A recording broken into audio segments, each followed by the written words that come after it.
Bismillahirrahmanirrahim. Assalamualaikum warahmatullahi wabarakatuh.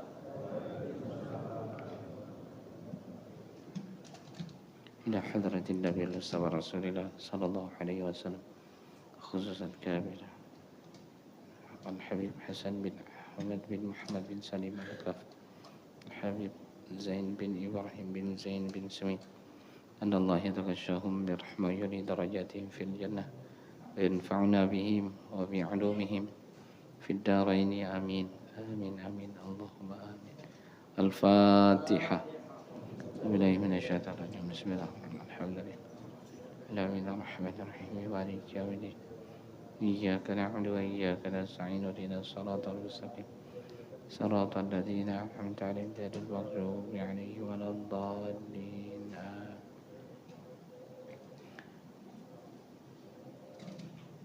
نحمد الله الذي علم بالقلم علم الإنسان ما لم يعلم نصلي ونسلم على من أنزل إليه القرآن محمد صلى الله عليه وسلم وعلى آله وأهل بيته الكرام. رب اشرح لي صدري ويسر لي أمري wahlul 'uqdatam min lisani yafqahu qawli amma ba'd.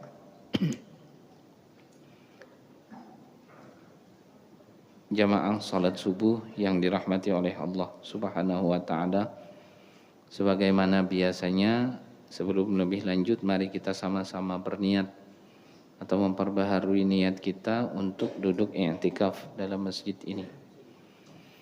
Bismillahirrahmanirrahim.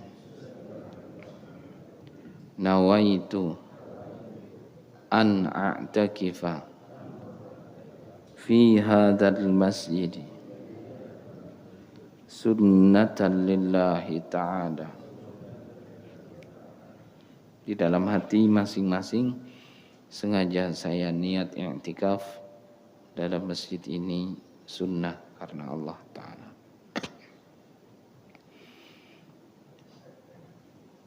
Bapak Ibu jamaah salat subuh yang dirahmati oleh Allah Subhanahu wa taala, dulu sudah pernah kita sampaikan bahwa salat sunnah yang dari awal tidak dianjurkan berjamaah boleh saja jika kita menjalaninya atau melaksanakannya secara berjamaah. Nah, jadi kalau melihat hukum sholat berjamaah itu dalam fikih oleh ulama dirincikan sampai bahkan 7 hukum.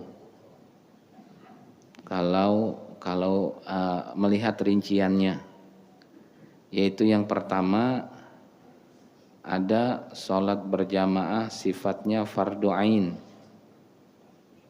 Fardu ain sifatnya berarti apa? Semua orang wajib berjamaah, yaitu adalah sholat Jumat. Ya tentu saja bagi mereka yang punya kewajiban itu. Artinya perempuan tidak masuk di bagian ini. Jadi sholat Jumat itu tidak bisa dilakukan masing-masing atau sendiri. Bahkan ginilah, tadi sholat subuh itu atau sholat yang lainnya nanti subuh, zuhur, asar, maghrib, isya, ada yang berdiri di depan. Kita kan nyebutnya imam. Tapi sebetulnya kalau yang berdiri di depan itu tidak berniat jadi imam. Misalkan kayak saya tadi memimpin sholat, cuma saya tidak berniat jadi imam. Ibaratnya tuh gini, Allah sengaja saya sholat subuh 2 rakaat menghadap kiblat karena Allah Ta'ala. Tidak ada niatnya jadi imam. Cuma bapak-bapak semuanya ibu-ibu juga semuanya di belakang nih niat jadi makmum, maka sholat jamaah tetap sah dan bapak ibu tetap dihitung sebagai orang yang sholat berjamaah. Karena yang di depan itu tidak wajib berniat jadi imam, nggak wajib, kecuali sholat Jumat. Kalau sholat Jumat ada orang mimpin sholat Jumat, tapi dia tidak niat jadi imam, maka tidak ada yang sah sholatnya pada saat itu. Kenapa? Karena tadi sholat Jumat ini sifatnya fardu ain. Fardu ain itu ya semuanya wajib, gitu. Semuanya wajib untuk melaksanakan sholat Jumat, yaitu tentu saja bagi orang-orang yang memang ada kewajibannya. Nanti kan ada orang yang tidak ada kewajibannya, diantaranya perempuan. Tidak wajib, kalau perempuan dulu sudah kita sampaikan hukumnya sunnah. Selama ada tempatnya yang memungkinkan untuk perempuan ikut sholat Jumat, maka bahasanya itu lebih bagus kalau bisa ikut sholat Jumat. Tapi kalau tidak memilih ikut sholat Jumat juga tidak mengapa, gitu. Cuman dianjurkan kalau bisa ikut sholat Jumat, selesai dari sholat Jumat pulang ke rumah sudah tidak ada lagi sholat zuhur. Itu kalau bagi perempuan. Kalau laki-laki kan tidak ada pilihan lain gitu, jadi wajib. Nah ini sifatnya fardu ain, kewajiban itu per individu, per orang. Lalu yang kedua, fardu kifayah. Sholat berjamaah hukumnya fardu kifayah fil maktubati 'ala rijalil ahraril muqimina 'alal mu'tamad 'inda Nawawi. Salat berjamaah hukumnya wajib kifayah atau fardu kifayah tadi untuk salat 5 waktu. Lebih diutamakan laki-laki. Berarti nanti perempuan tidak sampai kewajibannya, tapi hanya sunnah muakkadah saja. Artinya yang paling diutamakan dulu adalah laki-laki muslim dewasa bahasanya. Rijal ini kan laki-laki yang sudah dewasa orangnya. Nah ini yang umum yang terjadi. Pokoknya gini, fardu kifayah itu kan bila dikerjakan satu orang, yang lain sebetulnya dilakukan ada yang sudah mewakili, yang lainnya sudah tidak mengapa. Tapi semakin banyak yang melakukannya ya tentu lebih baik ya. Alhamdulillah kita termasuk orang yang dipilih oleh Allah yang mewakili gitu. Makanya kita selalu mencoba sholat berjamaah di 5 waktu sholat yang ada. Itu yang kedua. Jadi yang pertama fardu ain, yang kedua fardu kifayah, lalu yang ketiga mandubah. Hukumnya sunnah aja berjamaah. Kapan sunnah saja berjamaahnya? Yaitu pada saat melakukan sholat sunnah yang dianjurkan untuk berjamaah. Idul Fitri, Idul Adha, minta hujan, gerhana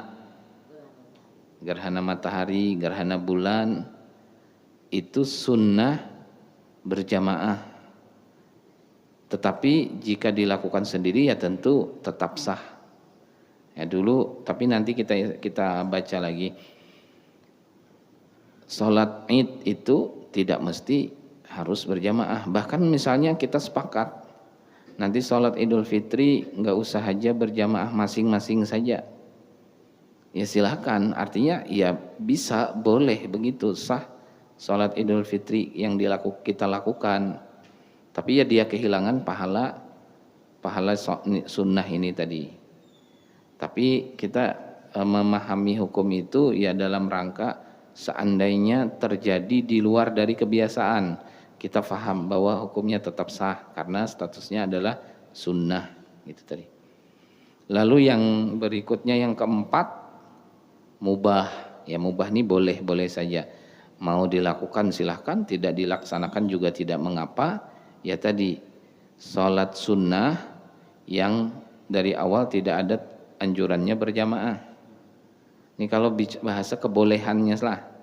Apa diantaranya? Ar-rawatib, salat sunnah sebelum zuhur, sesudah zuhur, itu kan salat sunnah rawatib.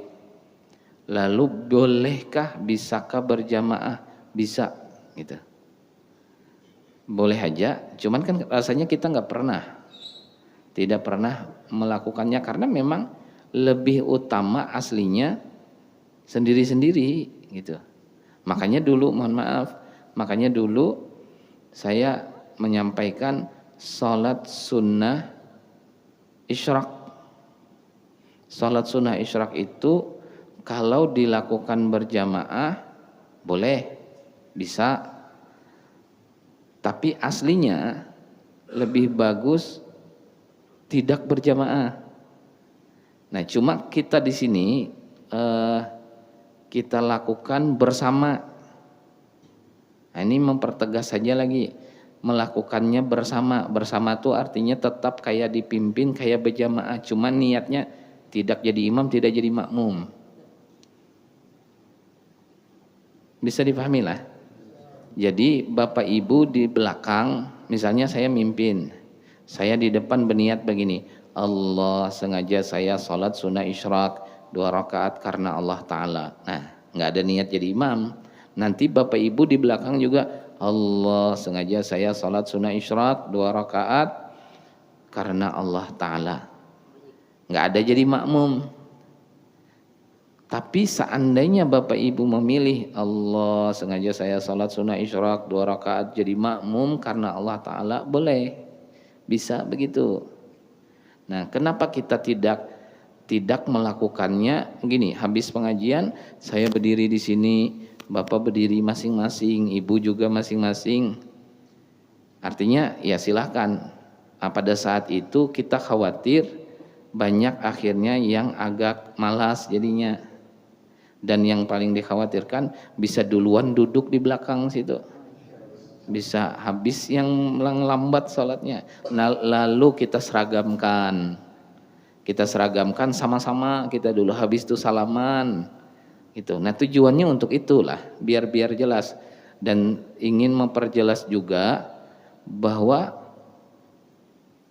tidak mesti harus begitu aslinya, boleh aja tidak seperti itu. Cuman yang kita pilih selama ini itu dulu dalam rangka beberapa pertimbangan itu. Malahan ada satu masjid itu sarapan juga setelah pengajian itu, ya setelah sholat isyraq, tapi tidak dikeluarkan atau tidak boleh. Dia gini, masjidnya itu posisinya di atas, agak naik. Jadi tempat sarapannya itu agak turun ke ruangan yang berbeda. Nah, jadi tidak diperbolehkan masuk ke situ kecuali sudah benar-benar selesai salat isyraq dilakukan oleh semua jamaah. Jadi nggak ada yang bisa duluan. Ya, kita hari ini juga sebetulnya supaya bersama itu, tapi tidak mesti harus berjamaah. Jelas lah. Jadi sekali lagi, nanti sholat sunnah isyraq, bapak ibu kalau memang niatnya mau jadi makmum, silahkan, bisa saja. Tapi kalau kemudian nanti niatnya sendiri, cuma mengikuti orang yang di depan gerakannya, bila yang di depan ruku, ikut juga ruku, bila yang di depan sujud, ikut juga sujud. Kalau ditanya lebih utama mana? Lebih utama yang begitu saja, niatnya tidak jadi makmum. Makanya di sini statusnya mubah, boleh untuk dilakukan sholat berjamaah. Padahal tidak dari awal sholat tersebut aslinya adalah sholat sendirian. Lalu ada yang berikutnya, yang kelima, hukum berjamaah itu khilaful aula, menyalahi yang utama atau kurang utama aslinya berjamaahnya, yaitu imam dan makmum sedikit berbeda sholatnya. Idza kanat Salatul imam adaan wal ma'mumi qadaan. Begitu pula sebaliknya, wa kadzalikal aks, begitu pula sebaliknya. Kan ada orang pernah tertinggal salat zuhur. Dulu lama sudah. Lalu pada suatu saat dia ingin mengqadha salat zuhur tuh, anggaplah siang-siang jam 2 siang di masjid, ingat dulu pernah tidak salat zuhur. Lalu dia ingin mengqadha bayar hutang salat zuhurnya. Begitu dia hendak salat, ada orang lain datang. Yang orang lain datang ini, orang ini belum salat zuhur hari itu. Lalu katanya, mau salat zuhur kah? Iya. Sudah kita berjamaah. Nah, imamnya mengqadha salat yang dulu dia. Karena dia dulu belum pernah tertinggal salat zuhur. Makmumnya salat zuhur yang hari itu. Kan bisa saja tidak mengapa, tapi di sini secara hukum khilaful aula, kurang utama aslinya gitu nah. Yang bagus itu memang ya zuhur, sama-sama zuhur yang hari ini. Kalau mengqadha ya sama-sama yang mengqadha dulu. Nah, ini juga dulu pernah disampaikan, bisa saja bapak ibu, bapak-bapaknya misalnya khusus membuat kesepakatan mencari orang-orang yang sama nasibnya dengan kita. Dulu gini, dulu adakah yang pernah tidak sholat subuh? Sekalinya banyak yang angkat tangan, bahkan semuanya angkat tangan.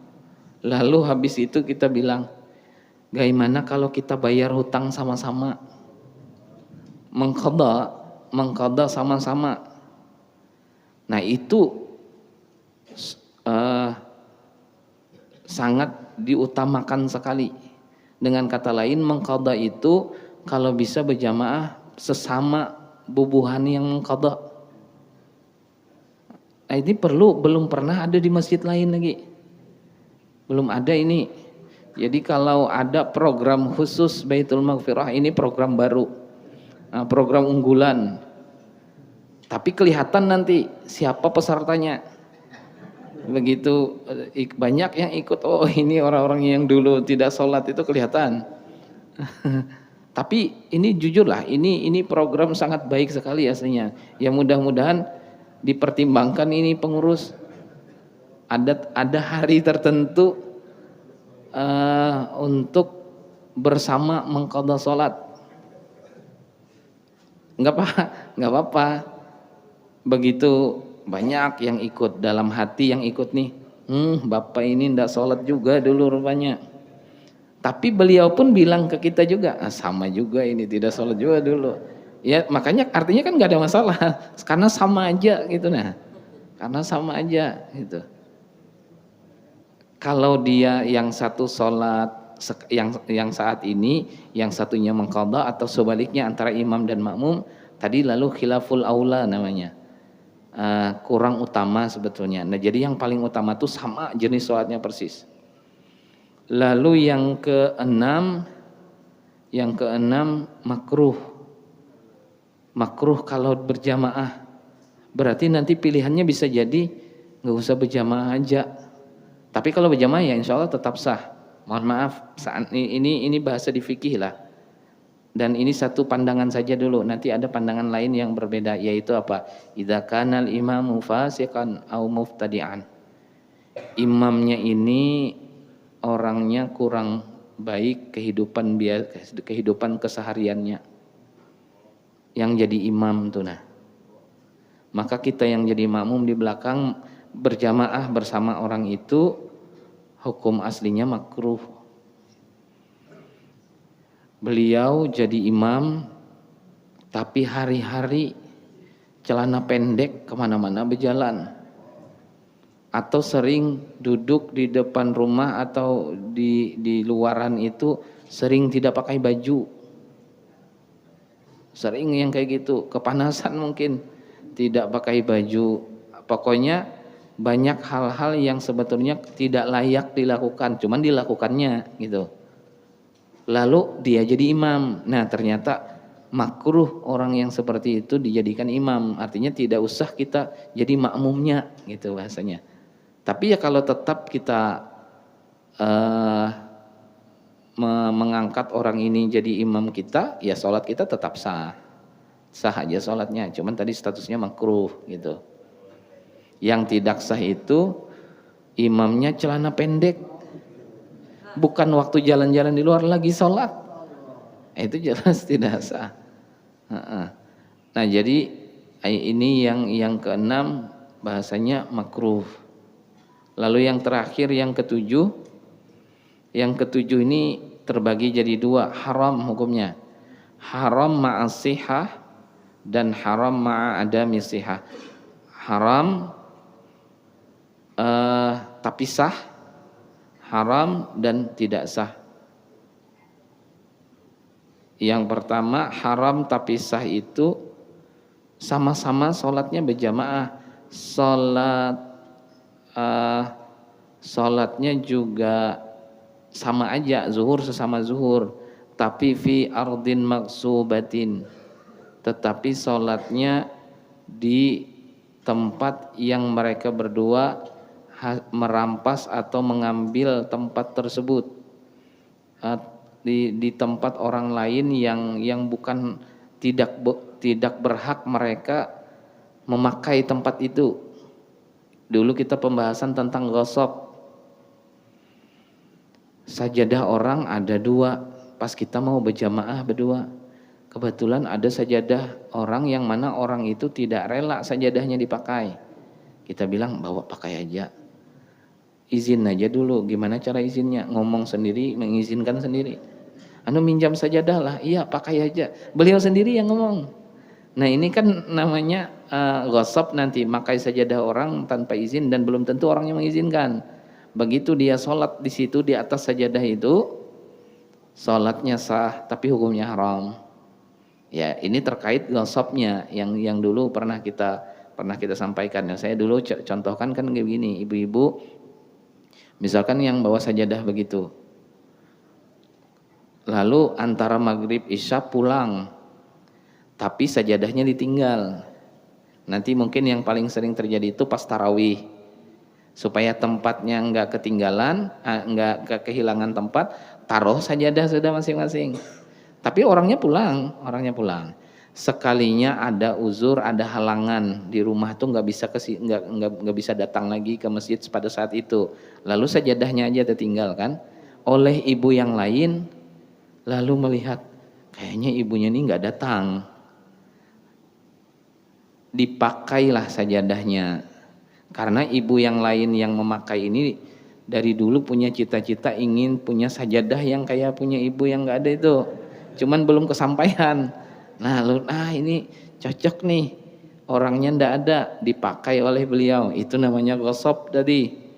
Nanti hukum sholatnya haram di atas sajadah itu, tapi sah tetap sholatnya. Nah, artinya kalau di sisi yang lain jangan dipakai punya orang kayak gitu. Apalagi kita tahu orangnya pelitnya luar biasa. Tambahnya pasti tidak rela beliau, pasti sudah. Tapi bolehkah dipindah? Boleh kalau dipindah. Digeser maksudnya enggak lagi di situ karena orangnya kan enggak ada. Misalkan kita taruh di belakang, lalu kita yang ngambil tempat di situ. Sajadahnya kita pindahkan, iya silakan, tidak apa-apa. Itu bisa saja. Karena kalau tempat kan semuanya berhak. Tapi kalau hak milik itu tadi, sajadah itu enggak bisa. Jangan dipakai punya orang. Sajadah orang itu yang belum tentu orangnya mengizinkan. Jadi kalau dipindah boleh aja kalau misalnya dipindah karena orangnya nggak datang. Yang tidak boleh itu memindah ke rumah kita. Sajadah orang dipindah tapi pindahnya ke rumah kita, berarti dibawa pulang itu. Nah jadi itu yang tadi hukumnya ternyata haram lah. Hukumnya haram tapi sah gitu, makanya bahasanya seperti itu. Lalu yang kedua, nah ini sedikit berbeda dari kitab fikih yang lain. Di kitab fikih yang lain tidak sampai haram, tapi kalau di sini tetap haram dan tidak sah salatnya. Haram ma'adamis sihhati, yaitu apa? Salat yang dilakukan idza ikhtalafa nazmus shalah, tata cara salatnya berlainan. imamnya sholat jenazah, makmumnya sholat subuh. Beda sekali kan? Karena imam itu tidak ada ruku, tidak ada sujud imamnya. Si makmum kan ada ruku, ada ini. Kalau di pendapat yang lain itu statusnya tidak sah saja. Tidak mungkin mereka ini bisa jadi imam, jadi makmum. Tapi di sini justru selain tidak sah, hukumnya haram. Apalagi sholat gerhana. Jadi ginilah, sholat itu aslinya, sholat itu selama rukuknya ada, sujudnya ada dan mirip, jumlah rakaatnya tidak jadi patokan. Makanya nanti orang sholat sunnah sesudah zuhur, kita ikut dengan orang yang sholat sunnah itu sah, boleh, bisa. Kita masuk masjid, sekalinya ampihan sudah orang, selesai sudah orang sholat zuhur. Jadi orang sholat sunnah sesudah zuhur aja lagi ada. Nah, orang yang sholat sunnah sesudah zuhur ini kita jadikan imam. Kita sholat zuhur, orang ini sholat sunnah sesudah zuhur. Kan orang itu orang sholat sunnah sesudah zuhur 2 aja. Kita sholat zuhurnya 4, tidak masalah. Karena sama aja, bedanya beda jumlah rakaat aja. Tapi rukuknya, sujudnya kan sama, nggak ada bedanya. Nah itu bisa tetap berjamaah. Nanti bila orang yang kita ikuti ini kan sholat sunnah sesudah zuhur tadi contohnya, sampai 2 rakaat dia salam, ya kita nambah kekurangannya tadi, misalnya 2 rakaat lagi, kita tambah lagi 2 gitu. Nah ini juga ingin mempertegas, kalau sudah terniat sholat berjamaah itu, apalagi sudah berangkat ke masjid, bila orang sudah selesai jamaah yang pertama itu, peluang kita untuk dapat sholat berjamaah masih banyak. Ya diantaranya, salah satunya adalah itu, yang sholat sunnah kita angkat atau kita jadikan imam bisa. Baik itu orangnya sedang sholat atau belum sholat. Kita bilang gini, mau sholat sunnah sesudah zuhur kah? Iya, dia bilang. Sudah, saya ikut di belakang, tapi saya mau sholat zuhur karena saya belum, biar saya dihitung berjamaah. Jadi beliau mulai bertakbir Allah, kita juga baru bertakbir di belakang, kan baru mulai sama-sama, tapi beda, satu jadi sholat sunnah, satu sholat wajib, masih boleh, bisa dapat pahala jamaah tetap. Yang tidak bisa itu, kata beliau, kebetulan gerhana siang, jam 2 tuh gerhana matahari. Kata beliau, saya mau sholat sunnah gerhana. Kita bilang, kita belum sholat zuhur, ya sudah ikut mau sholat zuhur dulu dengan orang itu, maka tidak sah dan hukumnya haram bahkan gitu. Nah kalau di kitab ini kitab mazhab Syafi'i juga lah, namanya Takrirat As-Sadidah kitab ini. Tapi ya ini sifatnya sebagai pengetahuan untuk kita, bahwa haram ma'adami sihah, haram salat berjamaah itu dilakukan idza ikhtalafa nazmus shalah, sementara tata cara salatnya berlainan, berbeda. Ya tadi diantaranya antara salat fardu kifayah, salat jenazah dengan salat yang biasa, atau salat gerhana yang rukuknya 2 kali, berdirinya 2 kali, itu kan kalau salat yang lain kan sekali-sekali, maka tidak bisa itu. Jadi ya sifatnya ini sebatas pengetahuan saja. Artinya kalau selama ini yang kita jalani sih umum aja, tidak sampai sejauh ini. Kita biasa sudah dengan yang hari-hari itu, artinya apa yang kita lakukan selama ini tepat aja sudah gitu. Nah, baik, mungkin itu sebagai pengantarnya. Seperti biasa, silahkan. Ada yang ingin ditanyakan terlebih dahulu? Nanti bapak atau ibu-ibu lah. Silahkan. Bismillahirrahmanirrahim. Assalamualaikum warahmatullahi wabarakatuh. Yang ingin kami tanyakan Ustadz tentang sholat qadha.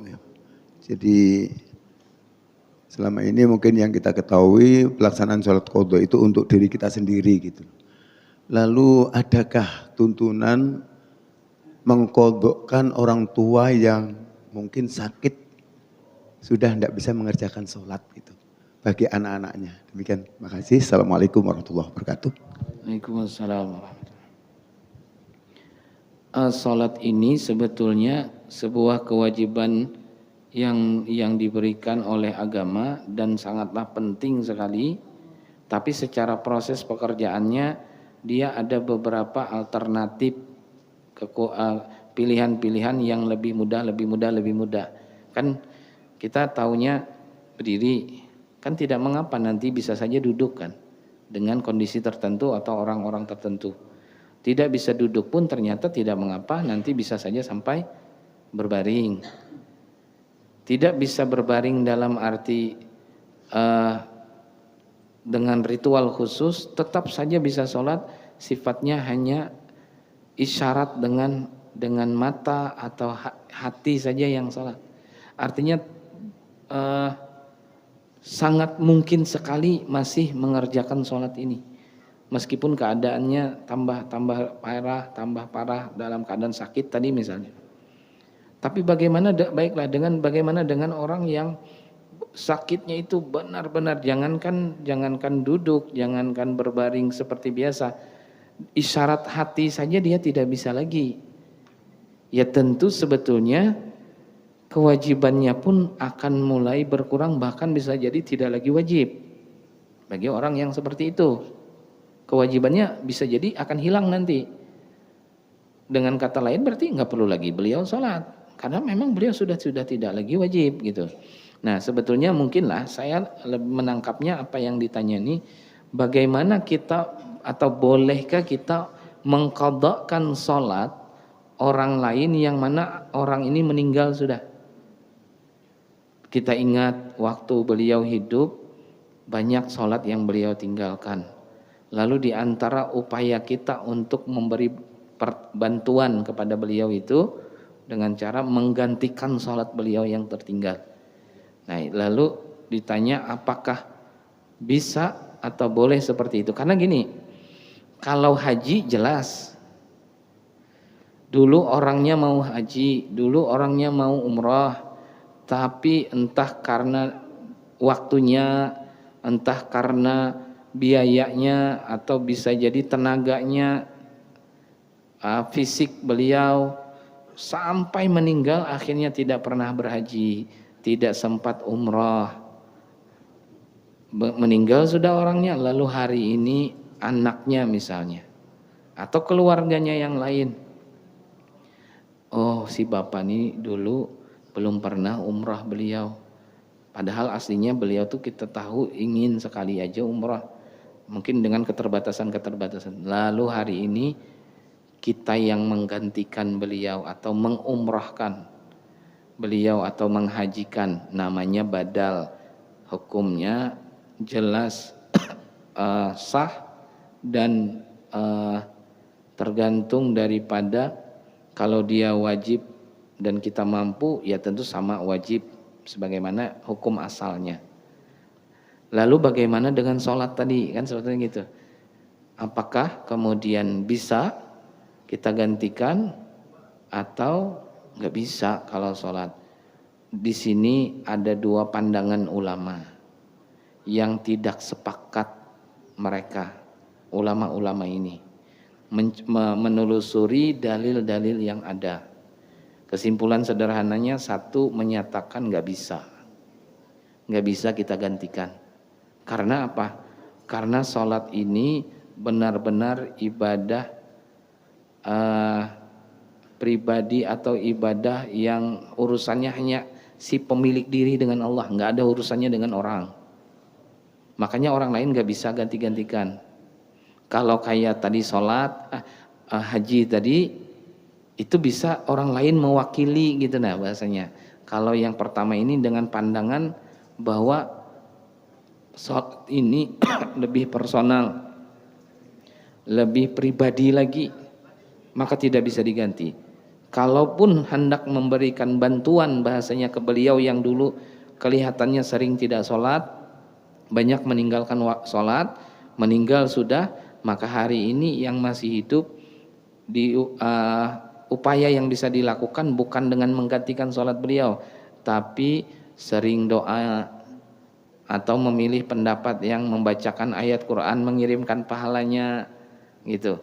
Nah sifatnya begitu saja, atau ibadah-ibadah lainnya, sedekah atas nama beliau, nah, itu bisa kalau itu. Tapi persis sholatnya, dulu beliau pernah tidak sholat maghrib, lalu hari ini kita yang gantikan, pendapat yang pertama nggak bisa, nggak bakalan bisa gitu. Nah karena itu urusan pribadi beliau. Hari ini kalau mau bantu beliau dengan cara apa, doakan aja beliaunya, sedekah pahalanya untuk beliau, baca Quran dihadiahkan untuk beliau, kayak gitu aja cara membantunya, nggak bisa mengerjakan sholatnya beliau.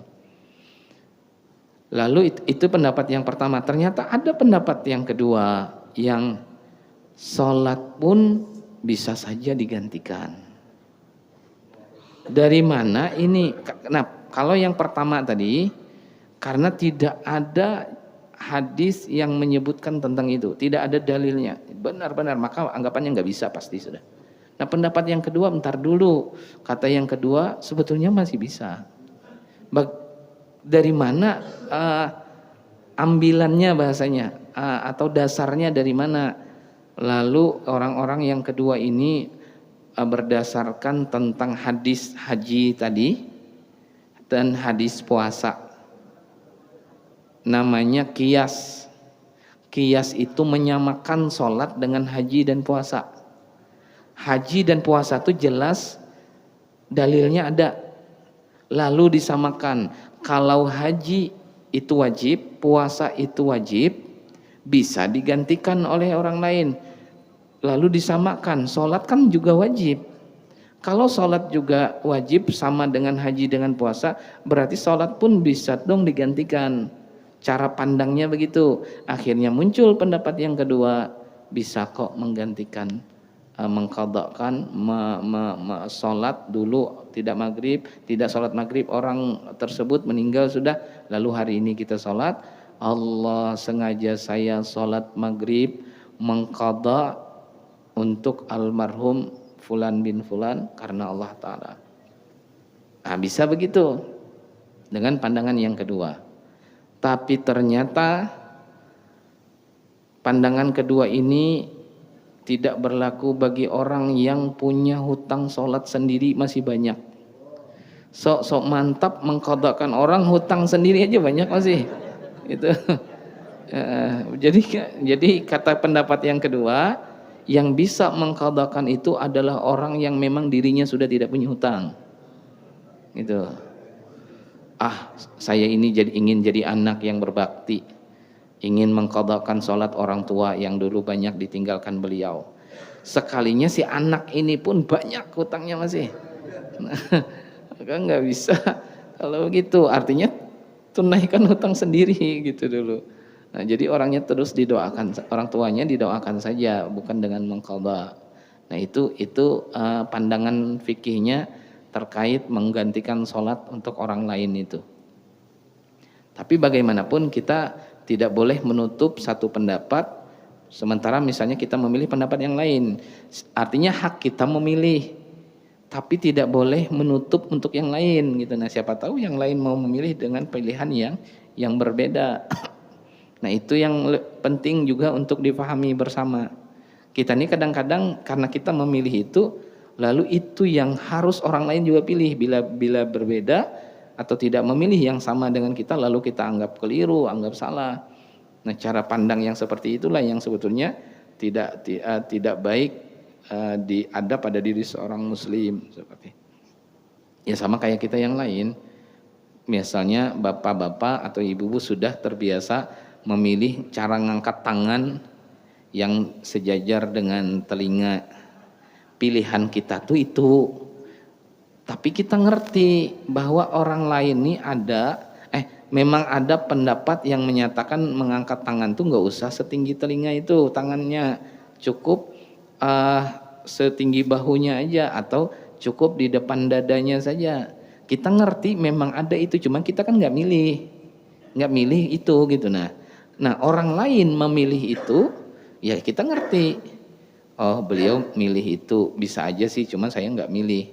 Yang jadi masalah itu kita ngangkat sejajar setinggi telinga, orang lain di depan dada, nggak tahu ilmunya ini Nah, atau salah sudah ini. Nah, ini yang jadi masalah gitu. Nah, makanya salah satu fungsi kita pengajian mengikuti majelis taklim itu ya harapannya semakin bijaksana sifatnya untuk melihat seandainya ada beberapa hal yang tidak sama dengan yang kita pilih hari ini gitu.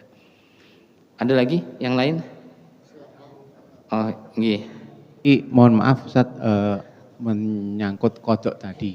Sebetulnya mohon maaf kalau saya pernah dengar kalau anakmu sudah berusia 10 tahun kemudian tidak sholat maka cambuklah gitu ya. Nggih. Nah sebetulnya mohon maaf apakah kemudian kewajiban kodok itu ada hubungan dengan umur atau kalau laki-laki kan biasanya cuma kita dikatakan balik gitu ya. Nah kita tidak tahu sebetulnya di usia berapa dia balik gitu. Nah kalau perempuan kan jelas ya kelihatan karena dia mendapat haid atau menstruasi gitu. Nah, lagi. Nah kemudian sebetulnya kita mulai mengukur kita harus kodok itu mulai dari mana? Misalkan untuk kita misalkan untuk saya, oh saya SMP belum sholat gitu, padahal SMP sudah usia 12 tahun. Kemudian apakah kemudian saya baru sholat setelah SMP kelas 2? Makanya SMP kelas 1 sampai kelas 6 harus saya kodok, berarti kan 2 tahun umpamanya gitu. Itu bagaimana Ustaz? Apakah umur atau kemudian tadi masalah balik atau tidak tadi? Ya. Assalamualaikum warahmatullahi wabarakatuh. Waalaikumsalam warahmatullahi wabarakatuh. Yang pertama saya belum menjawab ke masalah mengqadha salatnya, tapi ingin terkait hadis tadi bahwa wadribuhum bi'isrin, pukul anak, terjemahnya gini, pukul anak-anak kita itu kalau mereka tidak sholat dan usia mereka sudah 10 tahun. Nah, kata-kata pukul di situ bukan pukul yang dipahami benar-benar dipukul seperti yang kita bayangkan itu, tapi maknanya oleh ulama ada dua. Yang satu, disuruh anak ini dan dijaga sampai dia benar-benar sholat. Kadang kan kita gini, sholatlah, nyuruh aja gitu. Tidak lagi diawasi benar sampai sholat kan enggak. Nah, makna dipukul di sini mengawasi sampai harus dia mengerjakan. Pokoknya kalau dia belum mengerjakan, suruh lagi sampai akhirnya terkerjakannya gitu. Nah, ini perintah yang dimaksud dengan pukul, bukan pukul yang tadi apalagi dengan cambuk. Hari ini cambuk ini termasuk sulit dimiliki kan. Akhirnya ya nyari orang jaranan itu kan atau apa yang kuda lumping. Beli untuk itu. Jadi bukan begitu dia cara memahaminya. Jadi maksudnya itu mungkin kalau dia masih di bawah 10 kita suruh lalu kemudian tidak kita awasi sampai dia mengerjakan masih tidak terlalu mengapa. Tapi tetap diminta untuk sudah mulai disuruh ya, diantaranya kan mulai hadisnya itu mulai usia 7. Nah, kalau 10 selain disuruh, dijaga, diawasi sampai dia benar-benar mengerjakan. Misalnya maghrib. Pokoknya kalau dia belum mengerjakan sholat maghrib, suruh terus. Arahkan terus sampai dia akhirnya terkerjakan sholat maghrib. Itu satu yang disebut dengan bahasa fadribuhum itu. Lalu yang kedua, makna fadribuhum ini lebih lembut lagi. Maksudnya anak usia 10 tahun itu tidak boleh hanya disuruh saja. Karena ini bebannya ke orang tua. Tidak boleh hanya disuruh saja, tapi harus diberi contoh yang sangat jelas. Artinya apa? Wajib orang tuanya yang sudah melakukan sholat itu. Orang tuanya nonton TV maghrib, anak disuruh sholat ke masjid. Kata anaknya, mama aja nonton TV ya, jadi di rumah. Nah, ini bermasalah dengan perintah di hadis itu. Jadi fadribuhum di sini bukan memukul maknanya, tapi mencontohkan sejelas mungkin. Lihatinah mama sholat, lihatinah bapak sholat, sudah dikerjakan oleh bapaknya.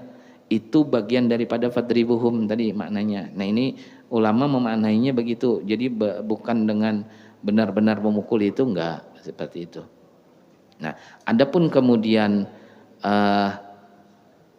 dari mana terhitungnya? Sementara ini ada istilah itu. Nah, kan jelas bahwa ini bukan yang benar-benar menyuruh sampai dia Tapi maknanya tadi bukan memukul yang sehingga tujuannya adalah ini bagian daripada pembiasaan, berarti isyarat nanti 10 tahun itu belum sampai benar-benar dia wajib secara hukum asal. Lalu tadi kapan yang wajibnya? Ya tentu setelah balik. Baliknya itu perempuan ditandai dengan haid, laki-laki ditandai dengan mimpi basah. Nah, adakah batasan umur? Memang umur ini terkadang tidak bisa dijadikan patokan khusus karena ada beberapa orang yang berbeda. Anak-anak zaman sekarang dewasa sebelum saatnya. Artinya apa? Lebih cepat. Paling di usia berapa sudah balik dia, sudah mimpi basah. Maka patokannya mimpi basahnya. Gitu. Dan benar-benar dia harus basah. Kalau mimpi saja tapi tidak basah, belum. Enggak apa-apa, berarti aman masih. Ya karena kan aslinya makanya bahasanya mimpi basah. Patokannya itu basahnya. Kalau dia kan ini agak sulit mendeteksinya karena kadang-kadang si anak malu bercerita ke bapaknya atau ke ibunya. Ya kalau ada pun berarti ini sudah sangat baik sekali pendekatan orang tuanya. Tapi kalau tidak, ya minimal anaknya sudah diberitahu bahwa kamu suatu saat seandainya mimpi basah, kamu sudah wajib sholat. Nah, mulai saat itu terhitungnya. Ya, nah hari ini banyak yang cepat mimpi basahnya. Kalau orang zaman dulu itu belum mimpi basah. Hari ini mimpi basah sudah, padahal kelihatan masih kecil. Nah itu yang tadi membuat faktor umur tidak bisa. Kadang-kadang lingkungan, apa yang sering dia dengar, yang dia lihat itu pengaruh akhirnya. Maka patokannya di fikih adalah bila sudah balik, ya baliknya laki-laki ditandai dengan mimpi basah, yang perempuan ditandai dengan haid atau menstruasi itu. Nanti rincinya mungkin kita baca di bab mengqadha lagi, bagian daripada bentuk mengingatkan kita. Bahkan mudah-mudahan dengan nanti kita baca itu muncul program baru di Masjid Baitul Maghfirah mengqadha untuk yang salat berjamaah mengqadha yang dulu-dulu pernah tertinggal. Ini program terbaru, baru launching nanti di tahun 2025. Benar-benar tidak ada di masjid lain. Nah ini masjid percontohan, dan sekalinya semasjidan ikutan sholat. Berarti memang semasjidan ini dulu pernah tidak sholat. Tapi bagus, nggak apa-apa sebetulnya itu. Mudah-mudahan nanti bisa.